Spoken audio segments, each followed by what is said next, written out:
बिस्मिल्लाहिर्रहमानिर्रहीम। उम्मीद है आप सब लोग खैरियत से होंगे। इंटरमीडिएट साल दोम के पेपर्स जो हैं वो जारी हैं। सोमवार को उर्दू का पेपर है।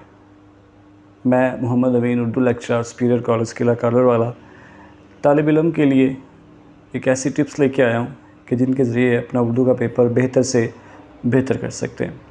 देखिए, जब 4 छुट्टियाँ या इससे ज़ायद छुट्टियाँ या पेपर में कुछ ज़्यादा छुट्टियाँ आ जाती हैं तो बच्चे थोड़ा सा ईजी हो जाते हैं कि खैर है, तैयारी कर लेंगे, आज नहीं कल परसों। मतलब उन्हें ये लग रहा होता है कि तैयारी करना बहुत आसान है कि 1-2 दिन अगर बाद में भी कर लेंगे फिर भी चल जाएगा। बच्चे, ये वो पेपर है जो आपका इम्तिहानात में ग्रेड बढ़ा भी सकता है और ग्रेड गिरा भी सकता है। अब इन दिनों को आपने कैसे यूटिलाइज़ करना है, इन ज़्यादा अपनी छुट्टियों को आपने कैसे अपने इस्तेमाल में लाना है, अगर मेरी थोड़ी सी गुजारिश सुन लेंगे तो हो सकता है आपके लिए बहुत बेहतर हो जाए।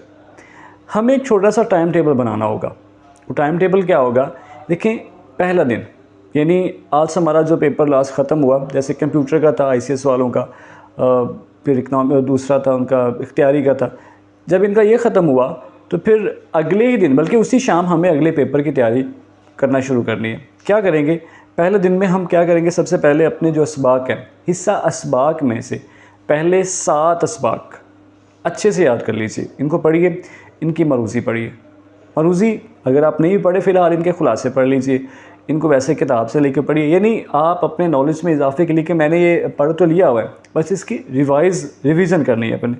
पहले 7 असबाक, उसके बाद फिर पहली 5 नज़्म। ये पहले दिन की आपको मैं बात बता रहा हूँ।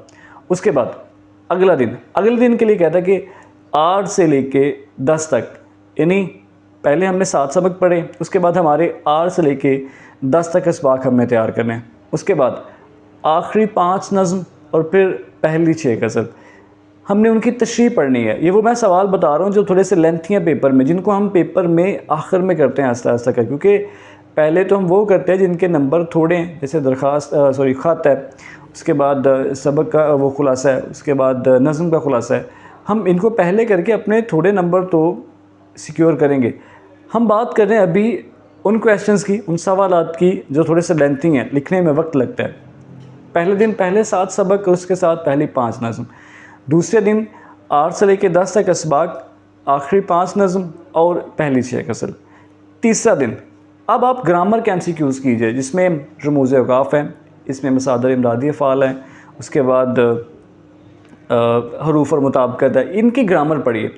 आपके पास जो भी खुलासा है, अब ज़रूरी नहीं कि फ़लाँ कंपनी का होगा, फ़लाँ कंपनी का होगा तो हम उसे तैयारी करें। जो भी इस वक्त आपके पास मौजूद है, जहाँ से भी आपके पास मौजूद है, उसकी आप तैयारी करिए। ग्रामर के MCQs आ जाएंगे, उसके साथ आप खुतूत और आबितियाँ ये भी तैयार कर लीजिए। आपके पास जो इंशा पर्दा, जो भी आपके पास कायदा इंशा पड़ी हुई है, जो भी आपके पास खुलासा पड़ा हुआ है, उसमें 10-12 खुतूत जो भी हैं उनको पढ़ लीजिए। लेकिन खुतूत वो सवाल है और आबिती वो सवाल है जो कभी भी आपके निसाब से नहीं आता। शाज़ और नादर ऐसा होता है कि जो हमने पढ़े होते हैं उसमें से आ जाते हैं। हमें इसके पैटर्न पर अमल करना है।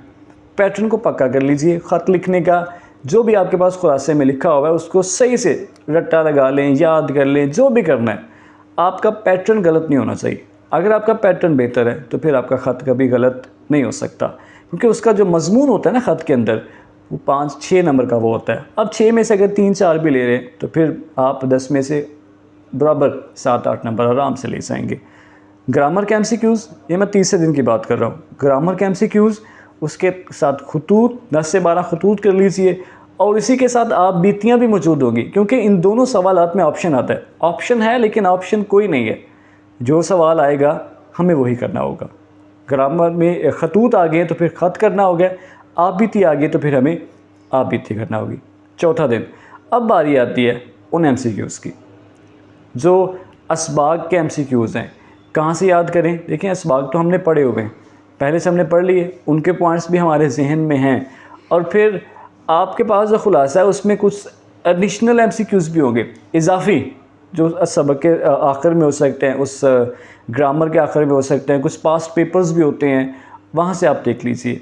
MCQs आपके अब तैयार करने हैं असबाक के, और साथ में जो आपके अहम मज़ामीन हैं, जो भी खुलासा आपके पास है, मज़मून वहाँ से आप तैयार कर लीजिए, उनको पढ़िए। मतलब आप सही अच्छे से एक दफ़ा पढ़ेंगे, लेकिन उसको पढ़ेंगे बड़े आराम के साथ, बड़े समझ के आप उसको पढ़ते जाइए। आपके 8 से 10 अगर मज़मून तैयार हो जाते हैं तो आराम से उसमें से आ जाता है, क्योंकि 3 मज़मून आते हैं। अब 3 में से कोई एक मज़मून हमें करना होता है, कोई ना कोई तो इंसान के जहन में आ जाता है। अब मज़मून लिखते वक्त हमें जिन बातों का ख्याल रखना पड़ेगा वो ये होगा, मज़मून वो इख्तियार करना है जिसके बारे में आपके पास काफ़ी मवाद मौजूद है, जिसके बारे में आपके पास काफ़ी इल्म मौजूद है, आपने वो लिखना है। लिखना कैसे है? मज़मून के 3 हिस्से होते हैं।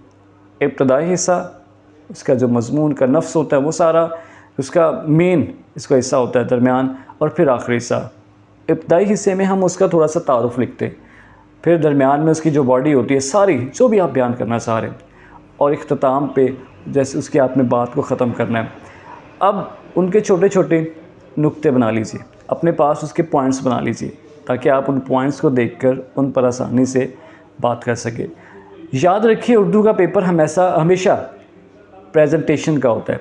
आपके लिखने का अंदाज़ जितना बेहतर होगा, आप मार्कर और पेंसिल का जितना प्रॉपर इस्तेमाल करेंगे, आपका पेपर जितना सामने आया हुआ खूबसूरत होगा, उतने ही आपके पेपर में ज़्यादा नंबर आएंगे।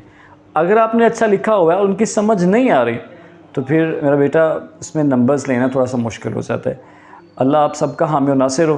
पेपर अच्छे से करिएगा ताकि आपके नंबर्स हैं वो अच्छे से अच्छे आ सकें। बहुत शुक्रिया।